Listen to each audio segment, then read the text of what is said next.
What if I told you that there is a concept called reverse breadcrumbing? This is where you give bits and pieces of what the narcissistic person wants in order to ultimately get something that you need. Let's talk about what this might look like, why you would even consider reverse breadcrumbing, and if it's even worth it. My name is Kevin, and this is The Royal We.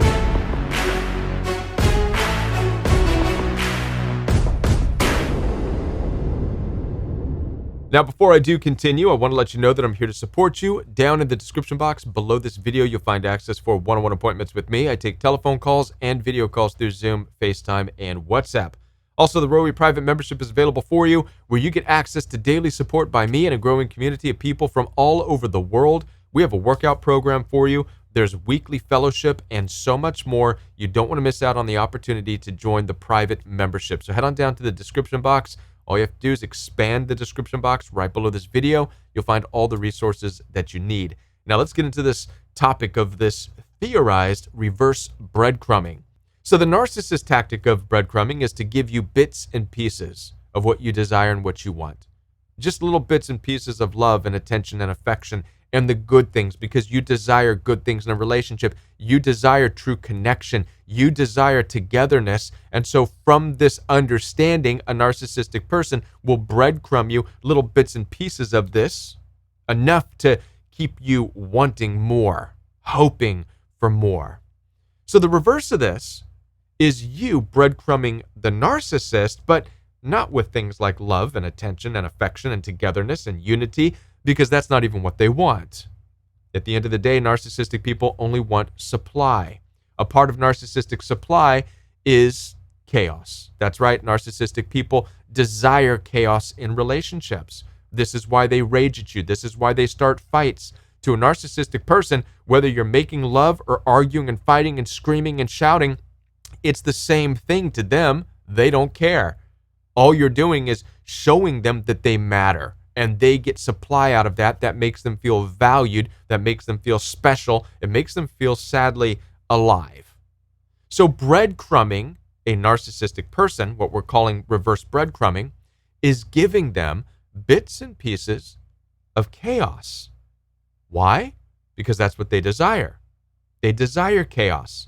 So you breadcrumb them with little bits and pieces of your emotions and your reactions. Not real emotions and reactions, much like how narcissistic people breadcrumb you with bits of affection and love. It's not real love. It's not real affection. It's just breadcrumbs. It's whatever they're willing to give you. You would be doing the same thing to a narcissistic person. In theory, you'd be breadcrumbing them with bits and pieces of an emotional reaction, bits and pieces of chaos, bits and pieces of you being disappointed and upset by the things that they're saying, bits and pieces of, oh, they really hurt you, even though they truly haven't. Theoretically, reverse breadcrumbing could work in a long-term situation with the narcissistic person that you might be stuck in, maybe narcissistic family members, or perhaps a marriage. And in this situation, things like gray rocking has failed. It doesn't work. And I'm not a big fan of gray rocking anyways, because what gray rocking suggests is you just standing and pretending to be unemotional. This could only cause a narcissistic person to poke even harder, to try even harder to get a reaction out of you. And now this is the point of reverse breadcrumbing. When a narcissistic person is in your life, whether it's a family member or a marital partner or a friend or a coworker, their number one drive and desire is for supply. They need the reaction from you. Whether it's rage, whether it's anger, they will continue to poke at you and poke at you and poke at you until you react to that. Oftentimes, this leads you into a place of reactive abuse, where you might yell back, you might shout at them, you might do whatever. And this is exactly what the narcissistic person wants from you. They want that reaction. It feeds them. That to them is the equivalent of making love, sadly. It's feeding them with this, wow, I'm powerful. Look, I just poked this person until they had an emotional meltdown. And then what do narcissistic people do? They stand back, point at you, and say, look at you. Look at how crazy you are. Isn't that what they do?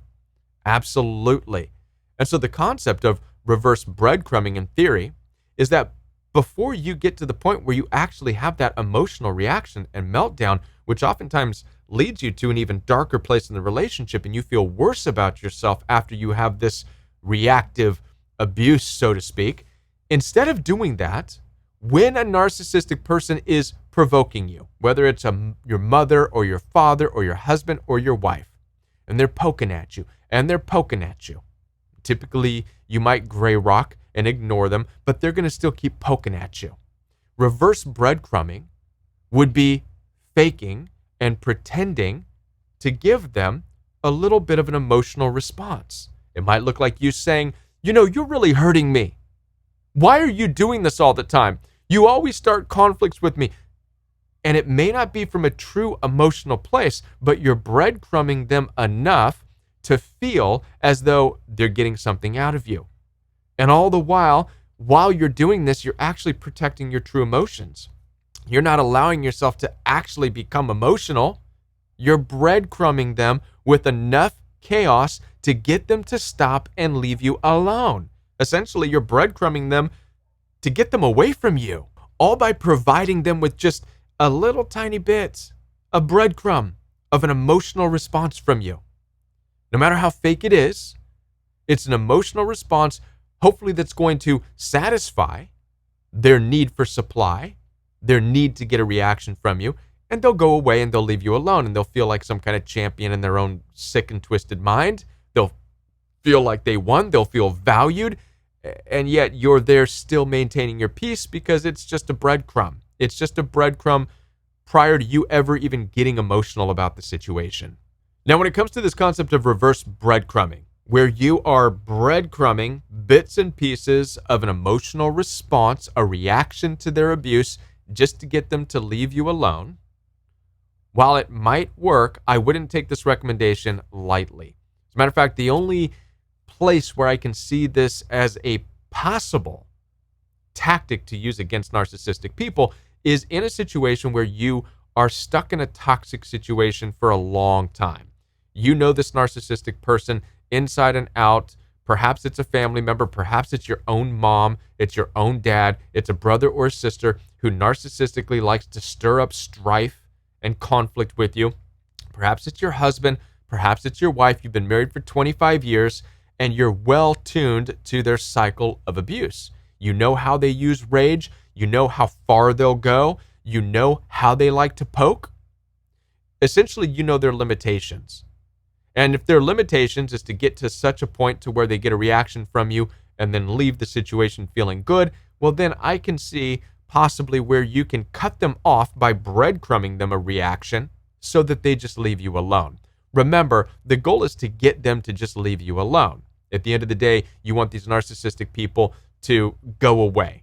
You don't want anything from them anymore. You definitely don't want their chaos. You just want, at the end, to maintain your peace.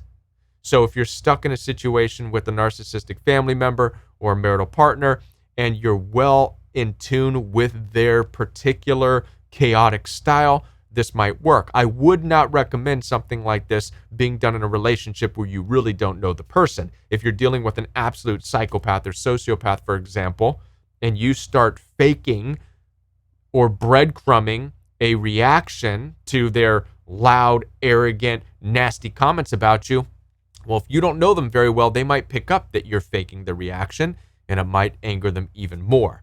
So this is why I wouldn't take this tactic lightly. I would see it only possibly working, again, in a relationship where you are already in tune with their level of chaos, how far they go, and you just don't want to allow it to get that far anymore. So you cut it off by breadcrumbing them midway or early on, so you don't allow yourself to get all amped up, and you protect your emotions, you protect your peace, and you protect your heart. On top of that, I'm going to say the same thing that I say about the gray rock technique, and that is that it shouldn't be used on a long-term basis. Ideally, this is a temporary strategy to be used while you're planning your escape. Basically, this is a concept like gray rock, reverse breadcrumbing. All of it should be used while you are strategically planning to get out anyways. These are not long-term strategies that you can survive in any type of a toxic relationship indefinitely in. Nobody wants to do that. Neither should you. You do not need to be in a relationship. You don't deserve to be in a relationship where you have to implement these tactics. And these are my final thoughts on this. You deserve a relationship where you don't have to play any games whatsoever. So while, in theory, reverse breadcrumbing might sound like a good way to block a narcissistic person from getting you to a place of complete emotional reactive abuse, and it might protect your peace, it is not a long-term strategy to maintain and stay in a relationship. Nor would you ever want to stay in a relationship where you have to play these games. You deserve somebody who cares about you, who loves you, who you're equally yoked with, who you really are unified with. And this goes for family or it goes for a marital partner. If you're in a relationship at all where you have to implement these games, well, what are you doing? So by the time you're ready to watch a video like this and implement a strategy like either gray rocking, which is just pretending to not even listen to them, pretending not to care, or reverse breadcrumbing, where you are pretending to have an emotional response before you actually have a real emotional response, either way, you're still stuck in a game. And that's the number one thing you have to remember. So even though in theory this could work, at the end of the day, you're still in a game. My hope for you is that you are strategizing how to get out of the game. You don't need to be in this game. Not with family members. Doesn't matter if it's your mom, your dad, your brother, your sister. You don't need this in your life. Life is hard enough without this nonsense from narcissistic people. Forget your narcissistic mom. Forget your narcissistic dad, narcissistic husband, narcissistic wife. If they're bringing chaos into your life, and you have to get to a point where you have to consider reverse breadcrumbing, giving them bits and pieces of chaos just so they back off and leave you alone so you can protect your peace, huge red flag that you shouldn't even be in that relationship. It's ridiculous for you to continue on in that.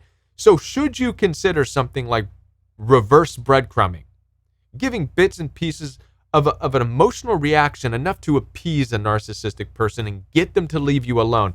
If you're considering that, please, please, please also consider a strategy to exit the situation. All right? In other words, you're appeasing a narcissistic person on your way out. The same is true with gray rocking. I would recommend that with gray rocking. A lot of people say gray rock when you can't leave. I say gray rock as you are planning to leave, as you are strategizing a way to get out of the situation. This is the only time, in my opinion, you should be using any type of tactic like gray rock or reverse breadcrumbing. Reverse breadcrumbing could work in theory, but as I said, be careful. It depends on how well you know the narcissistic person, what their limits are, how far they will poke you. That way you know where you can cut it off ahead of time by giving them a little bit of a fake emotional response. And it also depends on whether or not you're on your way out of the relationship. It also depends on where you are in life, whether or not you're living out of a fulfilled place in your life, where you are experiencing peace and joy, maybe through your friendships, maybe through your extracurricular activities, maybe through other relationships. But the more fulfilled you are in life, the more effective you can use any of these tactics against narcissistic people. A lot of it depends on where you are and whether or not you're being fulfilled. Obviously, you're not going to be fulfilled in a toxic relationship. If you need work on fulfillment in your life, or to understand how these tactics might help you or work for you, or if they won't, I'm here to help you through that and to support you. Head on down, schedule some one-on-one time with me. I do take telephone calls and video calls through Zoom, FaceTime, and WhatsApp. Simply open up the description box down below this video, schedule your one-on-one time. Also, if you're looking for fulfillment in your life, consider joining the Royal We private membership, where you have access to daily support, fellowship once a week, a workout program to get back into shape, and so much more. Head on down there. Check out the private membership. I'm ready to meet you in there. I'll be back with more videos for you right here on the Royal We. Now, before I do continue, be sure to subscribe if you're brand new to this channel. That's how this message gets spread. Check out one of these videos recommended by the YouTube algorithm. Share this video with somebody who might need to see it. And I'll be back. Bye, everyone.